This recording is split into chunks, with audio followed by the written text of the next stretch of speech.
목소리 말씀 예배를 함께 드리도록 하겠습니다.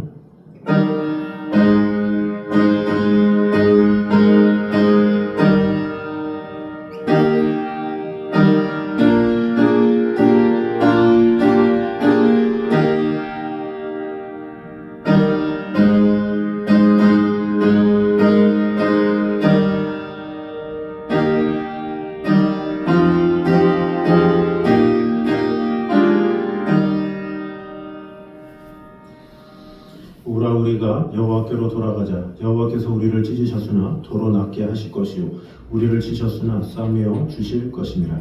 아버지 하나님, 우리 주님께 돌아가 아버지 하나님의 사랑 안에 거하며 아버지 하나님께서 주시는 말씀 안에 온전히 거하며 나아가는 우리들의 삶이 되게 하여 주시옵소서. 어떠하든지 우리에게 귀한 은혜와 사랑을 주시는 하나님의 은혜가 우리 안에 가득 임하게 하여 주셔서 오늘도 하나님의 말씀으로 우리를 세워주시고 지켜주시고 돌봐주셔서 하나님의 놀라운 종과 그 사랑이 오늘도 가득 임하는 것을 경험할 수 있도록 주님 언제나 함께하여 주시옵소서. 예수님 이름으로 기도드립니다. 아멘. 우리 찬송가 322장 찬양하겠습니다.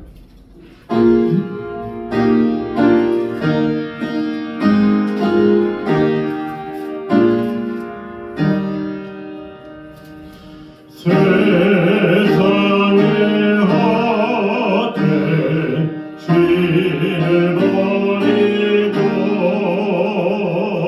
하나님 이름 높여드리세. 온 천하 백성 모두 나와서 다같이 하나님만 섬기세. 세상의 헛된 우상 버리고 인간의 모든 굿이 영화와 거짓 거부리 모두 버리고 온전히 하나님만 섬기세. 주님의 백성 선례하려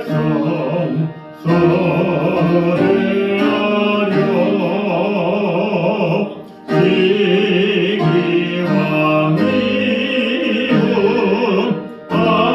아주 버리고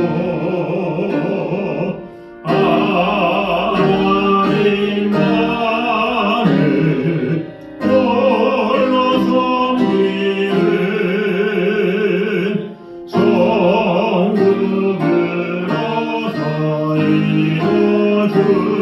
이루어주소서.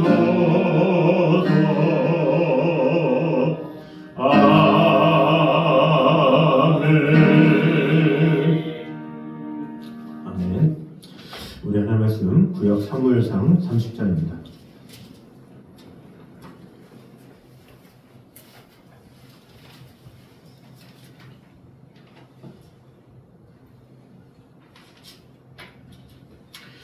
사무엘상 30장 21절에서 25절까지 말씀입니다.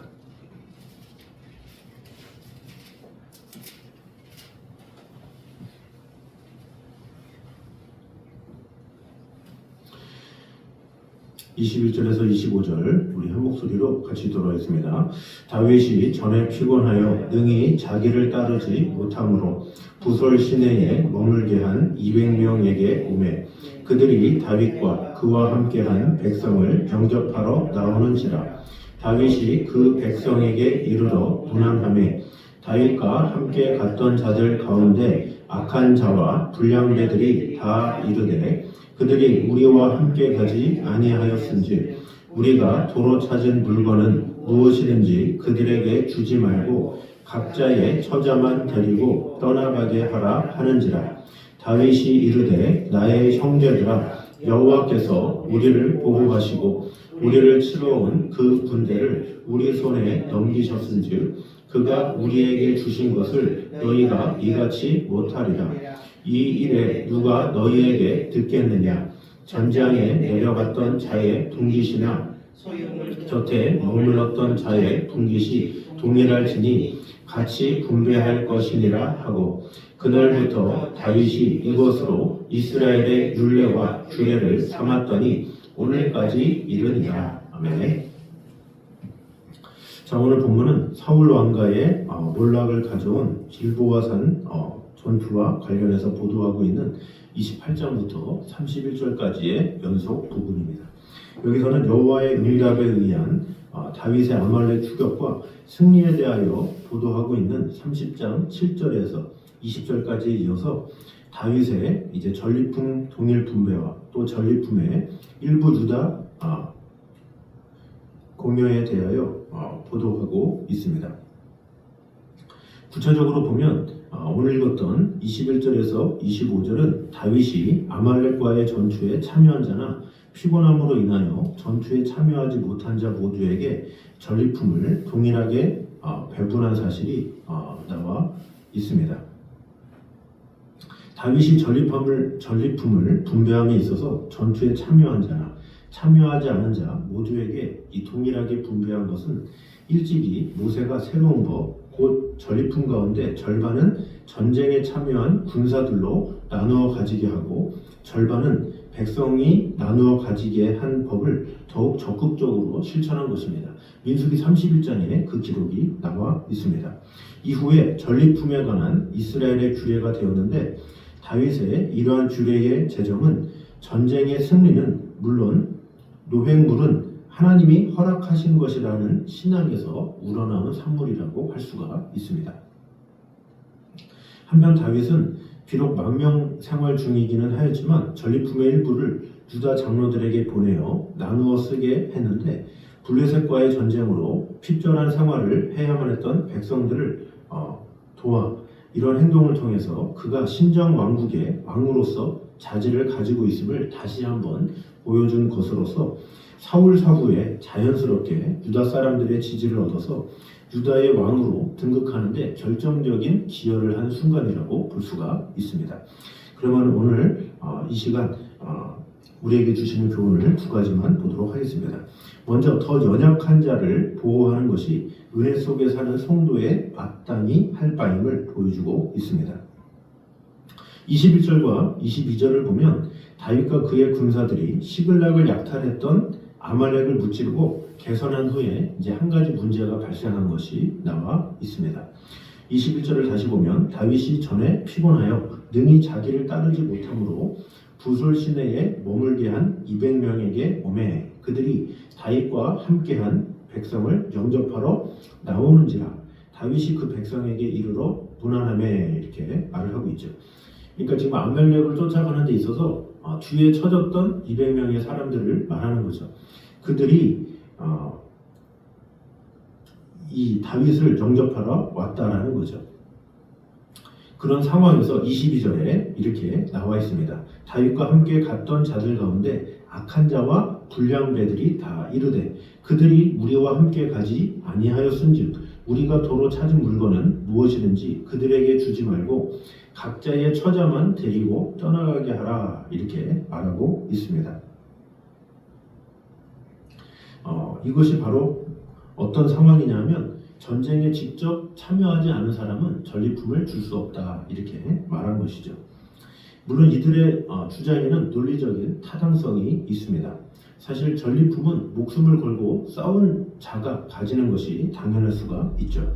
이들은 아말렉 사람들과의 전쟁에서 목숨을 잃을 수도 있었는데 그럼에도 불구하고 목숨을 걸고 싸운 자들이기 때문입니다. 그런 만큼 목숨을 걸고 싸운 자들에게 그런 대우를 해주는 것은 당연한 것이죠. 만일 목숨을 걸고 적과 싸운 자와 그렇지 않은 자를 아무런 차이 없이 대우한다? 그러면 다음에는 어떤 사람이 어떤 처자와 동족을 위해서 싸울 수 있겠습니까? 그래서 어떻게 보면 그곳에 열심을 다해 싸운 그 사람들에게 더 많은 공로를 인정해주고 전리품을 주는 것은 당연한 것이라고 볼 수가 있습니다. 그러나 이러한 논리적 타당성에도 불구하고 사무엘서 기자는 전리품의 차등 분배를 요구하는 이들을 가리켜서 이렇게 표현합니다. 22절 초반절에 다시 보면 다윗과 함께 갔던 자들 가운데 악한 자와 불량배들이 다 이르되 이렇게 말하고 있죠. 전리품을 우리만 달라 이렇게 요구한 것이 누구냐? 악한 자와 불량배들이다라는 것이죠. 이 악한 자는 또 불량배 이것은 상당히 강력한 표현입니다. 저자는 왜 굳이 이런 표현을 써가면서 그들의 부당함을 드러내고 있습니까? 그 이유는 이들이 물질적인 이익에만 마음을 쓰고 더 연약한 자를 보호해야 하는 성도의 은혜의 원리를 전혀 고려하지 않았기 때문입니다. 실로 피곤하여 아말렉 족속과의 전쟁에 끝까지 따라가지 못한 이들은 더 연약한 자였습니다. 그들은 육체적으로 약해졌을 뿐만 아니라 아무런 발언권도 갖지 못한 지극히 연약한 자가 되어 있었습니다. 전쟁 불참자에게 전리품을 분배하지 말자는 이들의 논리에 대해서 아무런 반대 의견도 내놓지 못하고 있는 점이 이를 증명하고 있습니다. 오직 앞장서서 싸움을 이끌었던 다윗만이 이들의 입장을 변호하고 있었죠. 그렇다면 이들만이 연약한 자고 참전하여 싸웠던 자들은 강한 자라는 것이냐? 또 그렇지도 않습니다. 사실 아말렉과의 전쟁은 누구에 의해서 얻은 것입니까? 하나님으로부터 말미암아 얻은 것이죠. 먼저 다윗이 에봇을 통해서 하나님께 물어보죠. 제가 이것을 가리까? 이렇게 했을 때 하나님께서 가라. 그러면 그 전쟁에서 이길 것이다 말씀하셨고, 또 그곳에서 지나가다 한 소년을 만나죠. 그 소년을 만나서 구해주고 그 소년의 안내를 따라서 아말렉을 찾아가게 되었고 그 전쟁에서 승리하게 됐죠. 결국에는 그 모든 것을 인도하신 분은 하나님이시기 때문에, 하나님께서 이기게 하셨기 때문에 진정으로 강하신 분은 하나님밖에 없으시죠. 하나님의 섭리가 아니었더라면 어떻게 사로잡힌 이스라엘 여인들과 어린아이들이 또 죽지도 않고 단지 끌려가기만 했겠습니까? 이 모든 것이 다 하나님의 섭리요 인도였죠.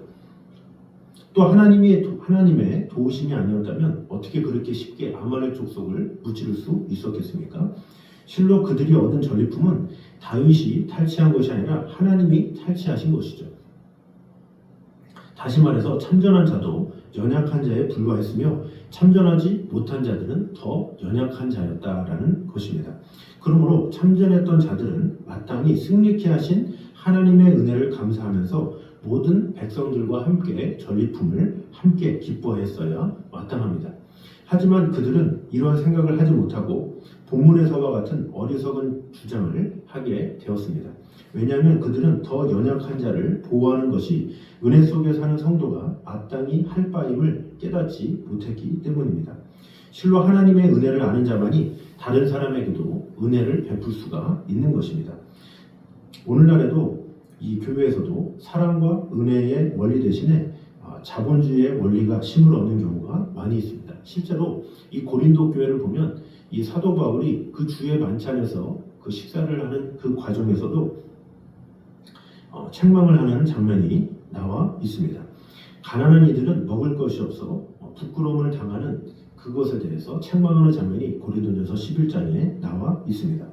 더 연약한 자들을 살펴야 하는 것은 연약한 자이지만 하나님께서 주시는 은혜를 받고 있는 상대적 강자들이 반드시 지켜야 할 마땅한 의무입니다. 이를 무시했을 때 성도 상호 간에 있어야 할 사랑의 원리가 무너지는 것은 물론이고 무의식 중에 자신들에게 부어주신 하나님의 은혜를 인정하지 않는 결과에까지 이르게 되는 것입니다. 그러므로 우리는 사도 베드로가 말한 것처럼 베드로전서 3장 7절에 보면 남편된 자들아 이와 같이 지식을 따라 너희 아내와 동거하고 저는 더 연약한 그릇이요 또 생명의 은혜를 유업으로 함께 받을 자로 알아 귀시 여기라. 이는 너희가 막히지 아니하게 하려 함이라. 이렇게 말씀하고 있습니다. 이 말씀은 아내를 위하여 남편된 자들에게만 주시는 말씀이라고 볼 수가 없습니다.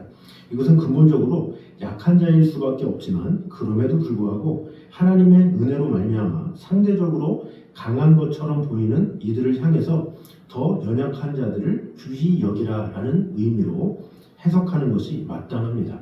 더 연약한 자를 보호하는 것은 성도의 마땅한 의무이며 하나님의 주시는 귀한 축복의 통로가 될 것입니다. 야박한 자본주의 논리를 앞세워서 어떤 사람의 눈물을 흐리게 하는 것이 아니라 오직 하나님께서 우리에게 주신 모든 상황에 대해서 어떻게든지 한 마음으로 한 뜻으로 하나님의 뜻을 이루며 살아가는 것, 그것이 너무나도 중요한 것입니다. 로마서 11장 1절을 보면 우리 강한 자가 마땅히 연약한 자의 약점을 담당하고 자기를 기쁘게 하지 아니할 것이라 이렇게 말씀하고 있습니다. 고린도전서 8장 9절에도 그런즉 너희의 자유함이 약한 자들에게 거치는 것이 되지 않도록 조심하라 이렇게 말씀하고 있습니다. 성경의 전반적인 내용을 봐도 레위기서의 수많은 율법이나 또한 룻기에 보면 이 보아스가 룻을 보호한 그런 내용이나 또 누가복음서의 그런 고아와 과부들과 또 마음이 아픈 자들을 주님께서 베푸르신 은혜들을 볼 때 하나님은 항상 연약한 자의 편에 서서 그들을 위로해 주시고 함께 해주신 내용들이 많이 나와 있습니다. 그러므로 하나님의 마음이 하나님의 시야가 어디 있는지를 분명히 알아서 우리의 시야가 우리도 연약하지만 우리보다 더욱더 연약한 자들이 누구인지를 잘 살펴서 우리 주위의 연약한 자들을 더욱더 사랑하며 돌보기에 힘쓰는 저 여러분 되시기를 주님의 이름으로 축원합니다. 두 번째는 하나님의 왕권을 인정하는 것이 바른 판단의 근거임을 보여주고 있습니다.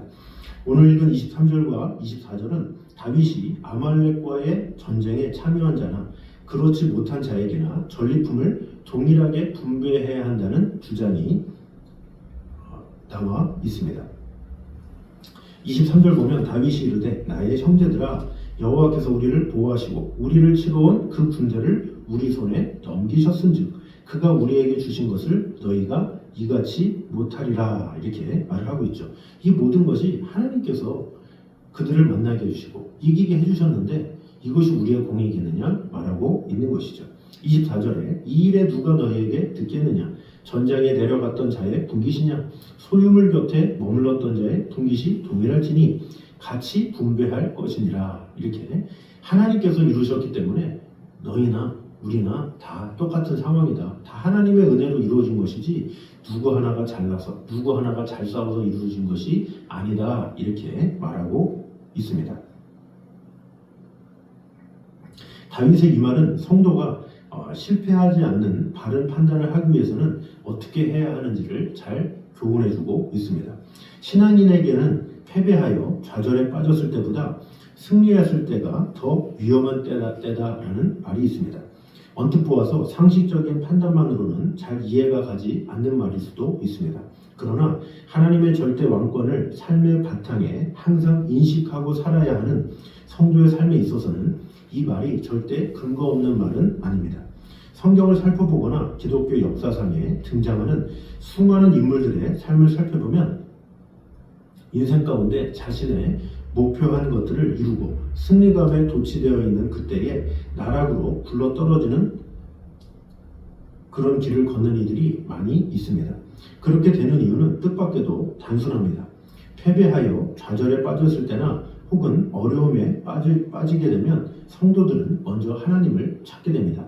하나님을 의지하여 그분의 능력과 도우심을 간구하게 되고 그로 말미암아 어려움에서 벗어나는 예들을 많이 볼 수가 있습니다. 그러나 반대로 자기가 원했던 일이 성공적으로 이루어지거나 승승장구하게 된 때에는 하나님의 판단보다는 자신의 주관과 판단에 의지하여 모든 일을 처리하고자 하는 욕망이 강하게 고개를 들게 됩니다. 자신의 삶에 있어서 하나님 대신에 자기 자신이 왕이 되고자 하는 것이죠. 이런 유혹은 그 어떤 유혹보다 강력한 힘을 가지고 있습니다. 우리는 본문에서 다윗이 바로 이러한 선택의 기로에 서 있음을 볼 수가 있습니다.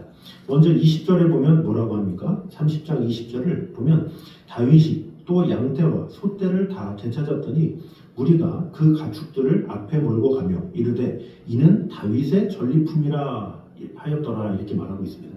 백성들이 승리를 얻은 그 가운데 이 모든 것을 이기게 하고 승리케 하신 것은 다윗입니다. 이런 이야기를 하는 거죠. 그 다윗이 30장 초반절만 해도 지금 이 시글락이 빼앗기고 또 아내와 아이들이 납치됐을 때만 해도 거의 돌에 맞아 죽을 뻔한 그런 상황에 처했는데 이제는 전쟁에서 승리하니까 갑자기 무리들이 다윗에게 이 모든 전리품은 당신 것입니다. 당신이 한 겁니다. 이렇게 추앙하고 있죠. 앞선 이 사무엘상 30장에는 어떻게 했습니까? 그가 다윗이 너무 긴급해서 죽을 것만 같아서 그 긴급함을 에봇을 불러와라, 가지고 와라 이렇게 해서 하나님께 물어보고 이를 해결하죠. 다급하고 힘들고 어렵기 때문에 다윗이 할 수 있는 것은 하나님을 찾는 것밖에 없었습니다. 이전에 하나님과 상담하지도 않고 하나님께 물어보지도 않고 자신의 임의대로 블레셋에 갔던 다윗이 너무나도 절박한 나머지 이제는 하나님을 부르고 하나님의 응답을 받았다는 거죠. 그런데 지금 상황은 다릅니다. 이제는 승리를 했죠. 승리를 했기 때문에 다윗의 입장에서는 결론적으로 보면 내가 그래도 용맹함을 발휘해서 승리했겠구나 생각을 할 수가 있죠. 더군다나 백성들도 하나님이 아닌 다윗을 칭송하고 있습니다. 다윗에게 이것은 다윗의 전리품입니다 이야기를 하고 있죠. 그러면 다윗의 입장에서는 이 전리품이 정말로 내가 노력해서 내가 전쟁에서 잘 싸워서 얻은 것이구나, 지도력을 잘 발휘해서 한 것이구나 생각을 할 수가 있죠. 그러면 자기 어떤 의의에 도취되어서 어떻게 보면 하나님의 판단보다는 자신의 생각, 자신의 의의, 자신의 공로 이런 것을 앞세울 수 있었다라는 것이죠. 거기에다가 탈취해온 재물을 나눌 때에 전공을 우선으로 분배하자 이런 의견도 있었죠. 아까 22절처럼 나가 싸운 사람이 분배를 받아야지 왜 나가 싸우지 않은 사람까지 줍니까? 그러면 그 말을 들었을 때 가장 좋은 사람은 다윗이었죠. 왜냐? 다윗이 가장 앞장섰기 때문에 앞장선 그 사람이 내가 50%를 가지겠다 해도 아무도 어떤 말을 할 수가 없죠. 만약 이 의견을 받아들이면 가장 많은 재물을 다윗이 가지게 되는데 이런 매력적인 제안, 그러나 그것이 사람들 보기에는 매력적인 제안일지언정 하나님의 뜻과는 거리가 멀었다라는 것이죠. 하나님의 뜻은 싸움에 참가하지 못한 백성들을 빈손으로 돌려보내는 것이 아니었습니다. 사랑의 원리 아래 모든 백성에게 고루 분배가 이루어지게 하고 또 연약한 자를 돌보는 분배를 이루는 것, 그것이 바로 하나님의 뜻인 것이었습니다. 이제 다윗은 선택의 기로에 서게 된 것입니다. 자신이 영광을 받고 모든 일을 결정하는 자리에 설 것인가, 아니면 하나님의 뜻대로 이 모든 것을 처리할 것인가 결정해야 했던 것입니다. 우리가 만약 다윗의 기로에 섰다면 과연 어떤 선택을 하겠습니까? 그러나 다윗은 여기서 조금도 망설이지 않았습니다. 그는 단호하게 이렇게 외칩니다. 이 일에 누가 너에게 듣겠느냐? 전쟁에 내려갔던 자의 분깃이나 소유물 곁에 머물렀던 자의 분깃이 동일하시니 같이 분배할 것이니라 이렇게 말하고 있습니다. 다윗이 이 판단에서 확연하게 들어가는 것, 그것이 바로 하나님의 왕권이죠. 모든 것이 하나님으로부터 말미암은 것입니다. 아말렉의 침략으로부터 다윗 일행이 완전히 멸망하지 않는 것도 하나님의 보호요, 또 아말렉을 치게 된 것도 하나님의 절대적인 인도요, 축복이었다라는 것을 본인이 알았다라는 것입니다. 그러므로 탈취한 소유물은 이스라엘 백성의 것도, 전투에 참가한 자들의 것도, 그리고 다윗 자신의 것도 아니었던 것입니다. 그것은 모두 오직 승리케 하신 여호와 하나님의 것입니다. 이것이야말로 하나님의 왕권을 확실하게 인정하는 것이다 라고 할 수가 있습니다. 이것이 바로 이스라엘의 초대 왕이었던 사울 왕과 완전히 다른 모습이라고 할 수가 있습니다. 그 자신의 왕권을 어떻게 해서든지 지키려고 했던 사울 왕의 비참한 몰락과 또 하나님으로부터 받은 왕권으로 참된 왕은 하나님이심을 삶의 곳곳에서 드러내려고 했던 다윗의 영광은 참으로 극적인 대조다라고 할 수가 있습니다. 우리의 삶 가운데 진정한 주인은 누구신지 다시 한번 늘 생각해 봐야 하겠습니다. 과연 우리의 삶 속에서는 누가 왕권을 행사하고 있는지, 어떠한 상황에서도 하나님께서 영광 받으시고 하나님께서 주인이 되셔서 주관하시고 있는지 늘 돌아봐야 할 것입니다. 우리의 삶에 참된 왕이 하나님께서 되셔야 한다고 인정한다면 다윗과 같이 먼저 모든 행동의 결정권을 하나님의 손에 맡겨야 합니다. 자기 자신이 모든 것을 마음대로 결정하면서 하나님을 왕이라 부르는 것은 하나님을 기만하는 행동에 지나지 않습니다. 진실로 그분을 왕으로 인정한다면 겸손히 그분의 뜻에 복종하는 행동을 보여야만 할 것입니다. 어느 누구에게 종속도 거부하고 개인적인 자유를 추구하는 것이 시대의 조류라고 할지라도 우리 믿는 성도들은 하나님만이 우리의 왕으로 삼기에 부족함이 없는 분이시며 당신의 백성된 자들에게 부족함이 없는 은혜로 함께 하시는 분이심을 믿고 우리의 삶의 온전한 주인으로 모셔야 할 것입니다.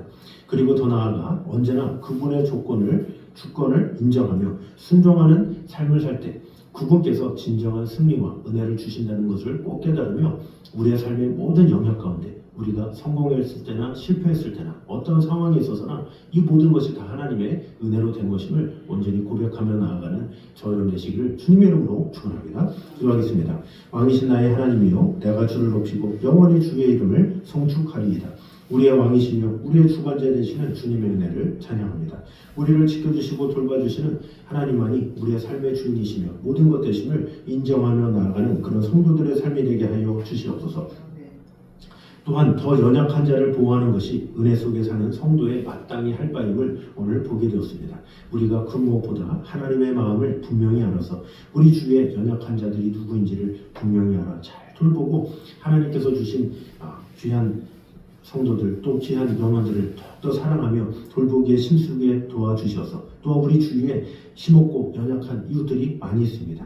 그들을 위해서 더욱더 중보하며 마음을 다하며 힘을 다할 때 하나님께서 주실 그 은총 가운데 거하는 것임을 꼭 믿고 나 자신의 위로만 추구하는 자가 아니라 오히려 연약한 자를 찾고 돌보고 위로하는 데 마음을 다하는 그러함으로 하나님께서 기뻐하시는 온전한 일을 행하기에 부족함이 없는 성도들이 되게 하여 주시옵소서. 예수님의 이름으로 기도드립니다. 네. 우리 찬송가 459장 찬양하겠습니다.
예수 그리스도의 은혜와 아버지 하나님의 무한하신 사랑과 성령님의 교통하심이 더 연약한 자를 온전히 돕기 원하며 또한 하나님의 절대 주권을 늘 인정하며 오직 하나님만이 우리의 삶의 주인이심을 인정하기 원하는 이 자리에 있는 모든 성도들 위해 이부터 영까지 함께 있기를 간절히 축원하옵나이다. 아멘.